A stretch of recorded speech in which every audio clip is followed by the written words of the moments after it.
കഴിഞ്ഞ ദിവസം സമാനമായ രീതിയിൽ 2 മരണങ്ങളാണ് സംഭവിച്ചിരിക്കുന്നത്. അമ്മയും 2 കുഞ്ഞുങ്ങളും ചേർന്ന് മരിച്ച സംഭവം. അതിൽ കഴിഞ്ഞ ദിവസം തന്നെ സമൂഹ മാധ്യമങ്ങളിൽ വൈറലായ ഒരു പോസ്റ്റ് ഉണ്ടായിരുന്നു. അതൊരു പോലീസുകാരന്റെ പോസ്റ്റാണ്.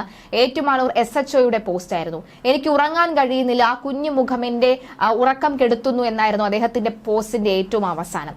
അദ്ദേഹത്തിന്റെ പോസ്റ്റ് എഴുതാനുള്ള കാരണത്തിലേക്ക് നമുക്ക് കടക്കാം. കുടുംബ പ്രശ്നത്തെ തുടർന്ന് അഭിഭാഷകയും 2 മക്കളും ഇന്നലെ മീനച്ചലാറ്റിൽ ചാടി ആത്മഹത്യ സംഭവം കേരളത്തെ നടുക്കിയിരിക്കുകയാണ്.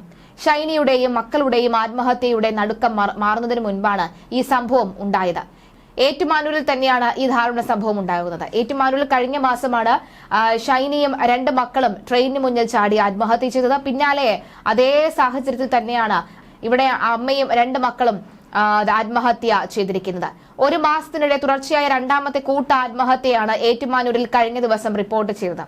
കുടുംബ പ്രശ്നങ്ങളെ തുടർന്ന് ആണ് 2 കുടുംബവും അല്ലെങ്കിൽ 2 സംഭവവും കൂട്ട ആത്മഹത്യകൾക്ക് ഉണ്ടാകാൻ കാരണമെന്നാണ് പോലീസ് പറയുന്നത്. ഈ 2 കേസുകളും കൈകാര്യം ചെയ്ത Ettumanoor station house officer inspector ASI Ansal ഇന്നലെ ഫേസ്ബുക്കിൽ പങ്കുവച്ച കുറിപ്പ് വൈറലായി മാറിയിരുന്നു. ഇന്നലെ ഉച്ചയോടെ ഏറ്റുമാനൂർ പേരൂരിൽ മീനച്ചലാറ്റിലാണ് ഹൈക്കോടതി അഭിഭാഷകയായ യുവതിയെയും 2 പെൺമക്കളെയും മരിച്ച നിലയിൽ കണ്ടെത്തിയത്. സംഭവത്തിൽ കേസ് അന്വേഷിക്കുന്ന അന്വേഷണ ഉദ്യോഗസ്ഥനാണ് ഏറ്റുമാനൂർ SHO അൻസൽ. മനസ്സ് തകർന്ന സംഭവമെന്നാണ് അൻസൽ ഇതിനെക്കുറിച്ച് പറയുന്നത്. ചൊവ്വാഴ്ച ഉച്ചയോടുകൂടിയാണ് അഡ്വക്കേറ്റ് ജിസമോൾ തോമസ് എന്ന 34 വയസ്സുകാരി പള്ളിക്കുന്ന കടവിലെത്തി മക്കളുമായി മീനച്ചലാറ്റിൽ ചാടി ആത്മഹത്യ ചെയ്തത്. നേരത്തെ വീട്ടിൽ വെച്ച് കൈത്തണ്ട മുറിച്ചും മക്കൾക്ക് വിഷം നൽകിയും ജീവനൊടുക്കാൻ ശ്രമം നടത്തിയിരുന്നു. ഈ പരിശ്രമം പരാജയപ്പെട്ടതിന് ശേഷമാണ് ദാരുണ സംഭവം നടന്നത്. SHO AS അൻസലിന്റെ കുറിപ്പ് വായിക്കാം. ഏറ്റുമാനൂർ പോലീസ് സ്റ്റേഷനിൽ 2025 ജനുവരി 1 മുതൽ മാർച്ച് 30 വരെ 700 പരാതികളാണ് ഉണ്ടായിരിക്കുന്നത്. കോട്ടയം ജില്ലയിൽ തന്നെ കൂടുതലാണ്. അതിൽ 500 അടുത്ത് കൂടുതലും പ്രശ്നങ്ങളും വരുന്നത് കുടുംബ പ്രശ്നം തന്നെയാണ്. ഇതിൽ ഒരു 10% അടുത്ത പ്രശ്നങ്ങൾക്ക് പരിഹാരം ഉണ്ടായില്ലെങ്കിൽ ആത്മഹത്യ അല്ലാതെ വേറെ വഴിയില്ല എന്ന് പറഞ്ഞ് വിലപിക്കുന്നവർ നിരവധിയാണ്. ഇത്തരത്തിൽ മദ്യപിച്ച് കുടുംബങ്ങളിൽ പ്രശ്നമുണ്ടാക്കുന്ന ആളുകൾ കുടുംബങ്ങളിൽ പോയി വീണ്ടും പ്രശ്നം ഉണ്ടാകാതിരിക്കാൻ സ്റ്റേഷനിൽ വന്ന് രാത്രി 8 മണിക്ക് ശേഷം ഒപ്പിടൽ നടത്തേണ്ടതാണ്. ദിവസവും 100-ൽ പരം അടുത്ത ആളുകളാണ് വിവിധ വിഷയങ്ങളിൽ ഒപ്പിടുന്ന ഒരു സ്റ്റേഷൻ കൂടിയാണ് ഏറ്റുമാനൂർ. ഒപ്പിടാൻ വന്നില്ല എങ്കിൽ വളരെ കൃത്യമായി തന്നെ അവരെ വിളിച്ച് ചോദിക്കും എന്താണ് വരാത്തത് എന്ന്. ഒപ്പിടൽ നിർത്തണമെങ്കിൽ ഭാര്യ പറയണം, ചേട്ടൻ ഇപ്പോൾ കുഴപ്പമില്ല സാർ, ഒപ്പിടൽ നിർത്തിക്കോ. ഇതുപോലെ വളരെ കൃത്യമായിട്ട് മേൽനോട്ടം ആത്മാർത്ഥമായ സേവനവും നടത്തിയാണ് ഏറ്റുമാനൂർ പോലീസുകാർ 100 കണക്കിന് ആത്മഹത്യകൾ തടഞ്ഞുകൊണ്ടിരിക്കുന്നത്. എന്നാൽ കഴിഞ്ഞ 2 മാസം മുമ്പ് ചിതറിത്തെറിച്ച ഷൈനിയും 2 കുഞ്ഞു ശരീരങ്ങളും മെഡിക്കൽ കോളേജ് ഇൻക്വസ്റ്റ് ടേബിളിൽ പെറുക്കി വെച്ച ഇൻക്വസ്റ്റ് നടത്തുമ്പോൾ എന്റെ സിദ്ധുവിന്റെയും അയാനയുടെയും മുഖങ്ങൾ മനസ്സിൽ മാറി മാറി വന്നു. ഒരു തവണയെങ്കിലും സ്റ്റേഷനിൽ ഷൈനിയും മക്കളും വന്ന് ഞങ്ങളെ കണ്ടിരുന്നുവെങ്കിൽ എന്ന് വെറുതെ ഞാൻ ആഗ്രഹിച്ചു പോയ നിമിഷമാണ്.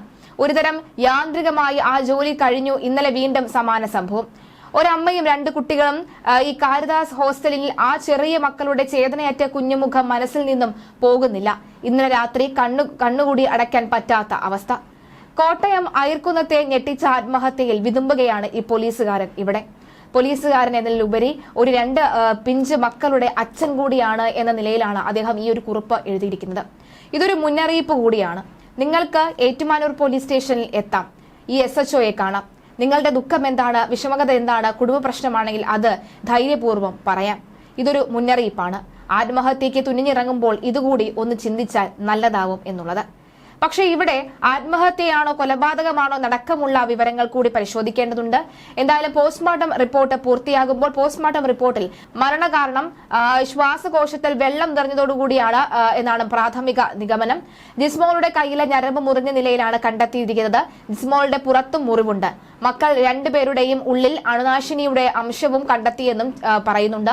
മെഡിക്കൽ കോളേജ് ആശുപത്രിയിലെ പോസ്റ്റ്മോർട്ടത്തിന് ശേഷം 3 മൃതദേഹവും പാലയിലെ സ്വകാര്യ ആശുപത്രിയിലെ മോർച്ചറിയിലേക്ക് മാറ്റിയിട്ടുണ്ട്. സംസ്കാരം പിന്നീട് നടക്കുമെന്നും അറിയിച്ചിട്ടുണ്ട്. കോട്ടയം RDOയുടെ നേതൃത്വത്തിലാണ് ജിസ്മോളുടെയും മക്കളായ നേഹയുടെയും നോറയുടെയും മൃതദേഹം പോസ്റ്റ്മോർട്ടം ചെയ്തത്. ഏകദേശം 4.5 മണിക്കൂറോളം നീണ്ടുനിന്നതായിരുന്നു നടപടി. പോസ്റ്റ്മോർട്ടത്തിനിടെ പ്രാഥമിക വിവരം അനുസരിച്ച് 3 പേരുടെയും ശ്വാസകോശത്തിൽ വെള്ളം നിറഞ്ഞതാണ് മരണകാരണം. ജിസ്മോളുടെ കയ്യിലെ ഞരമ്പ് മുറിഞ്ഞ നിലയിലായിരുന്നു. ജിസ്മോളുടെ നടുവിന് മുകളിലായി മുറിവേറ്റിട്ടുമുണ്ട്. മക്കൾ 2 പേരുടെയും ശരീരത്തിൽ അണുനാശിനിയുടെ അംശവും കണ്ടെത്തിയിട്ടുണ്ട്. ആറ്റൽ ചാടുന്നതിന് മുൻപ് ജിസ്മോൾ മക്കൾക്ക് വിഷം നൽകിയിരുന്നതായി ഇന്നലെ തന്നെ വിവരം ഉണ്ടായിരുന്നു. അസ്വാഭാവിക മരണത്തിന് കേസെടുത്തു എന്നാണ് പോലീസ് അന്വേഷണം പുരോഗമിക്കുന്നത്. ചൊവ്വാഴ്ച ഉച്ചയോടെ പള്ളിക്കുന്ന കടവിലെത്തി മക്കളുമായി മീനച്ചിലാറ്റിൽ ചാടി അഡ്വക്കേറ്റ് ജിസ്നമോൾ തോമസ് മരിച്ചിരുന്നു. നേരത്തെ വീട്ടിൽ വെച്ച് കൈത്തണ്ട മുറിച്ചും മക്കൾക്ക് വിഷം നൽകിയും ജീവനൊടുക്കാൻ ശ്രമം നടത്തിയിരുന്നു. ചൊവ്വാഴ്ച രാവിലെ വീട്ടുജോലിക്കാരിയെ പറഞ്ഞയച്ച ശേഷമായിരുന്നു ദാരുണ സംഭവം നടന്നത്.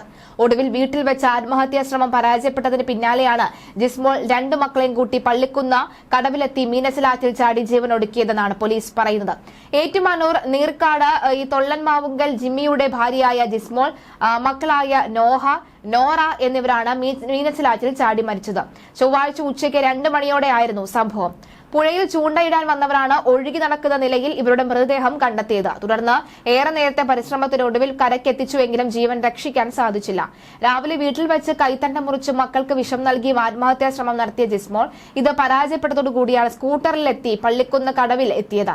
ഇവരുടെ സ്കൂട്ടർ റോഡിലിരികിൽ നിർത്തിയിട്ടിരുന്ന നിലയിൽ കണ്ടെത്തിയിരുന്നു. മുത്തോലി ഗ്രാമപഞ്ചായത്ത് മുൻ പ്രസിഡന്റാണ് ജിസ്മോൾ തോമസ്. ഹൈക്കോടതിയിലും പാലാ കോടതിയിലും അഭിഭാഷകയായി പ്രവർത്തിച്ചു വരികയായിരുന്നു. കുടുംബ പ്രശ്നങ്ങൾ ജിസ്മോളെ അലട്ടിയിരുന്നതായാണ് പോലീസ് പറയുന്നത്. സംഭവത്തിൽ വിശദമായ അന്വേഷണം നടത്തുന്നു എന്നും അയർക്കുന്നം പോലീസ് വ്യക്തമാക്കുന്നു. മുത്തോലി പഞ്ചായത്ത് മുൻ അംഗമായിരുന്ന ജിസ്മോൾ 2019-2020 കാലയളവിൽ പഞ്ചായത്ത് വൈസ് പ്രസിഡന്റായും പ്രവർത്തിച്ചിട്ടുണ്ട്. ജിസ്മോളുടെ ഭർത്താവിൽ നിന്നും മാതാപിതാക്കളിൽ നിന്നും പോലീസ് മൊഴിയെടുക്കുകയാണ്. സംഭവത്തിൽ ഇതുവരെയും വ്യക്തത വന്നിട്ടില്ല. ബന്ധുക്കളും നാട്ടുകാരും സംഭവത്തിന്റെ ഞെട്ടലിലാണ്. കുട്ടികൾക്ക് വിഷം നൽകി കയ്യിലെ ഞരമ്പ് മുറിച്ചാണ് പുഴയിൽ ചാടിയത്. ഉച്ചയ്ക്ക് 1 മണിക്ക് മുമ്പാണ് പുഴയിൽ ചാടിയിരിക്കുന്നത്. പോലീസ് സ്ഥലത്തെത്തി മറ്റ് നടപടികൾ ചെയ്തു വരികയാണ്. കോട്ടയം മെഡിക്കൽ കോളേജിലായിരിക്കും പോസ്റ്റ്മോർട്ടം നടന്നത്. ഇന്നലെ രാവിലെ ഭർത്താവിന്റെ അമ്മയ്ക്ക് അർബുദ ചികിത്സയുമായി ബന്ധപ്പെട്ട വീട്ടുകാർ ആശുപത്രിയിൽ പോയിരുന്നു. അവർ എത്തുന്നതിന് മുൻപാണ് ആത്മഹത്യ. കുടുംബപരമായോ വ്യക്തിപരമായോ എന്തെങ്കിലും പ്രശ്നമുണ്ടോ എന്ന് അറിഞ്ഞിട്ടില്ല. സ്കൂട്ടറിലാണ് മൂവരും പുഴയുടെ കരയിലെത്തിയത്. ആഴമുള്ള സ്ഥലമായതിനാൽ പെട്ടെന്ന് രക്ഷാപ്രവർത്തനം നടത്തിയെങ്കിലും അതീവ ഗുരുതരാവസ്ഥയിലാണ് മൂവരെയും കരയിലെത്തിച്ചത്. സംഭവത്തിൽ പോലീസ് അന്വേഷണം തുടങ്ങിയിരിക്കുകയാണ്. സ്കൂട്ടറിൽ മക്കളുമായി എത്തിയ ജിസ്മോൾ മീനച്ചിലാറ്റിന്റെ സംരക്ഷണ വേലി കടന്ന് ആഴം കൂടിയ അപകട മേഖലയായ പുള്ളിക്കുന്ന കടവിലേക്ക് ഇറങ്ങുകയായിരുന്നു. ഇവർ ഇറങ്ങിയപ്പോഴേക്കും മറ്റാരും കണ്ടതുമില്ല. ഉച്ചയ്ക്ക് ശേഷം ഏറ്റുമാനൂർ പേരൂർ കള്ളമ്പുര കടവിലാണ് ഒഴുകിയെത്തുന്ന നിലയിലാണ് കുട്ടികളെ ആദ്യം കണ്ടത്. 2 കുട്ടികളെയും കരക്കെത്തിച്ച് ആശുപത്രിയിൽ പ്രവേശിപ്പിച്ചു. ഇതോടെ നാട്ടുകാർ ചേർന്ന് തിരച്ചിൽ നടത്തി. ഈ സമയത്ത് ജിസ്മോളെ ആറുമാനൂർ ഭാഗത്ത് നിന്ന് നാട്ടുകാർ കണ്ടെത്തുകയായിരുന്നു. തുടർന്ന് ഇവരെയും ആശുപത്രിയിൽ എത്തിച്ചു. ഇതിനുശേഷം നടത്തിയ പരിശോധനയിലാണ് കണ്ണമ്പുര ഭാഗത്ത് നിന്ന് ഇവരുടെ സ്കൂട്ടറും കണ്ടെത്തിയത്. സ്കൂട്ടറിൽ അഭിഭാഷകരുടെ ചിഹ്നം അടങ്ങിയ സ്റ്റിക്കർ പതിച്ചിട്ടുണ്ട്. മരണകാരണം സംബന്ധിച്ച് പോലീസ് അന്വേഷണം നടത്തുകയാണ്.